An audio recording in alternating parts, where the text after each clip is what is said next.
के बाद जो सेक्शन 1 है वो ये कहता है कि इसका जो शॉर्ट टाइटल है वो ट्रांसफ़र ऑफ प्रॉपर्टी एक्ट 1882 है और एक्सटेंड यानी ये अप्लाई होता है पाकिस्तान की जो ऑल टेरिटरी है, लेकिन नीचे एक्सटेंशन जो है वो नोटिफिकेशन के साथ मुंसलिक किया गया है, सारे पाकिस्तान में क्या है, इन्फोर्सेबल है ट्रांसफर ऑफ प्रॉपर्टी एक्ट। अब हमारे सामने केस ला है, उसको डिस्कस करते हैं कि जो साइटेशन है PLD 1975 Quetta high court page जो है 22, उसका जो पैरा बी है उसमें ये बताया गया है transfer of property act 1882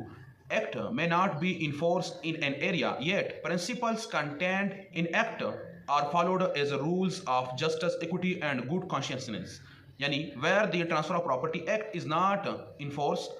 its provision as to matters of principle are nevertheless followed as rules of justice, equity and good conscience। तो यहाँ पर यह बताया गया है कि बलूचिस्तान में ट्रांसफर प्रॉपर्टी एक्ट इन्फोर्स नहीं है, मगर इसके बावजूद जो डॉक्ट्राइन्स है या जो प्रिंसिपल्स है जो इंट्रोड्यूस किए गए हैं ट्रांसफर ऑफ प्रॉपर्टी एक्ट में, वो क्या होंगे, एप्लीकेबल होंगे as a equity, as a rule of justice. अब ये तो प्रिंसिपल इंट्रोड्यूस किया गया, इस केस लॉ में मेन इशू क्या था, क्वेश्चन ऑफ लॉ क्या था, तो ये